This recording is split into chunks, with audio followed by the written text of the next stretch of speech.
Le apparizioni di Boreng. Le apparizioni mariane di Boreng nel 1932-1933 rappresentano un evento religioso che coinvolse 5 bambini nella città di Boreng, nella provincia di Namur, nel sud del Belgio. I bambini affermarono di aver visto la Vergine Maria in diverse occasioni durante quel periodo. Le apparizioni iniziarono il 29 novembre 1932 e continuarono fino al 3 gennaio 1933. Durante questi incontri, i bambini affermarono di aver visto la Madonna in vari modi, incluso l'ultimo evento in cui le si mostrò loro con un cuore d'oro avvolto nella luce. Il 29 novembre 1932, intorno alle 18, il signor Voisin, un impiegato della stazione, chiese ai suoi figli Fernand, 15 anni, e Albert, 11 anni, di andare a prendere la loro sorella Gilbert, 13 anni, nel collegio gestito dalle suore. Lungo il percorso, incontrarono le amiche André de Geimbert, 14 anni, e sua sorellina Gilbert, 9 anni, e chiesero loro di accompagnarle. Mentre Albert suonava il campanello del collegio, si voltò e vide improvvisamente la Beata Vergine camminare nell'aria sopra il ponte della ferrovia che attraversava la strada di Rochefort.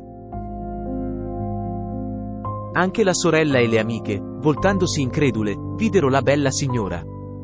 Quando suor Valeria aprì la porta, i bambini le fecero notare la presenza della Vergine.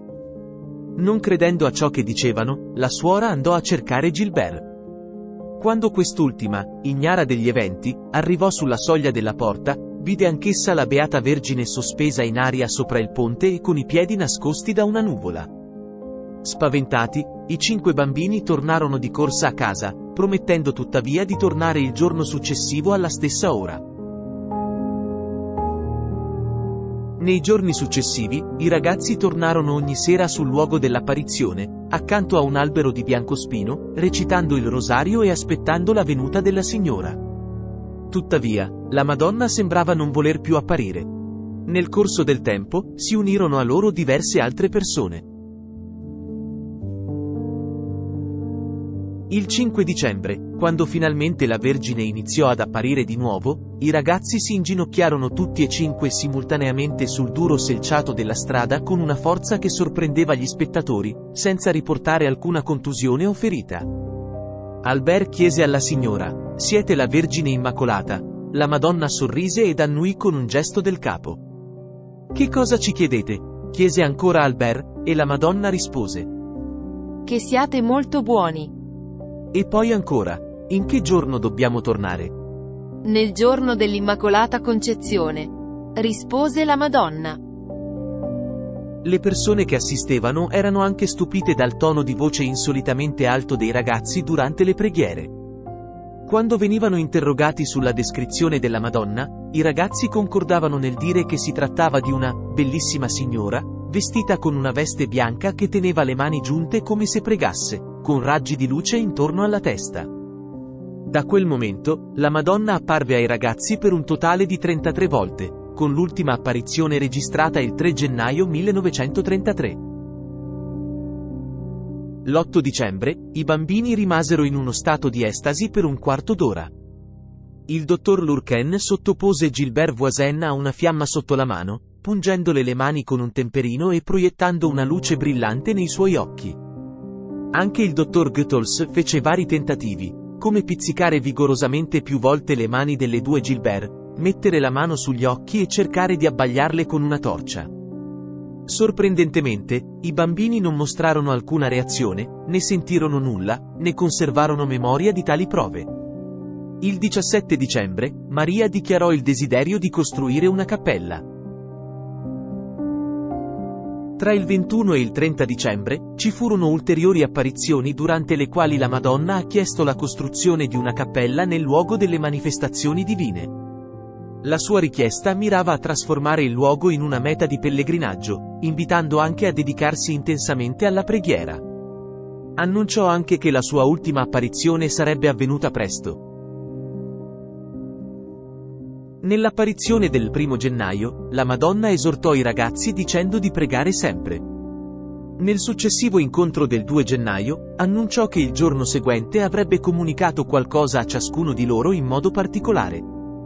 Durante gli incontri successivi dei ragazzi con la Madonna, il numero di persone che li seguiva aumentò costantemente. Nel giorno dell'ultima apparizione, il 3 gennaio, c'era una folla enorme con 30.000 persone. La strada che portava al luogo delle apparizioni era affollata di visitatori e di file di veicoli per chilometri. I ragazzi iniziarono la recita del rosario in ginocchio, e dopo le prime 2 decine, 4 di loro entrarono in uno stato di estasi. Fernand, tuttavia, scoppiò in lacrime perché non vedeva la Madonna come gli altri. Durante l'apparizione, la Madonna disse a Gilbert: Convertirò i peccatori. E ad André: Sono la Madre di Dio, la Regina del Cielo. Pregate sempre. Quindi scomparì.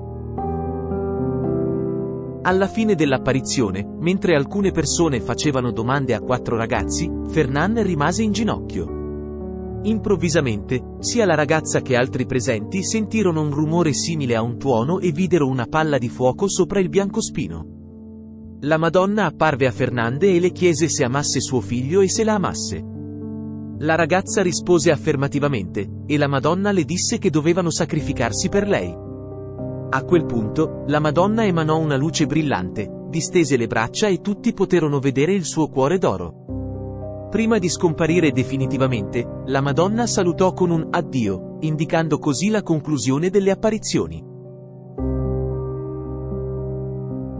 Nel 1935, il vescovo costituì una commissione di inchiesta per esaminare gli eventi di Boreng. Il 2 febbraio 1943, il suo successore diede l'autorizzazione per la pubblica devozione alla Madonna di Boreng. Dopo la Seconda Guerra Mondiale, l'11 luglio 1949, furono ufficialmente riconosciute e dichiarate miracolose 2 delle numerose guarigioni verificatesi a Boreng in quegli anni. Inoltre, fu emesso un documento in cui il vescovo affermava senza riserve il carattere reale e soprannaturale degli eventi di Boreng, dichiarando: siamo in grado di affermare, con tutta serenità e prudenza, che la Regina dei Cieli è apparsa ai bambini di Boreng durante l'inverno del 1932-1933. La costruzione della prima cappella a Boreng ha avuto inizio nel 1947, poco prima del riconoscimento ufficiale delle apparizioni da parte della Chiesa Cattolica. Questa cappella è stata consacrata nel 1954. Nel corso degli anni successivi, sono stati aggiunti altri spazi sacri, come la cripta e la chiesa superiore.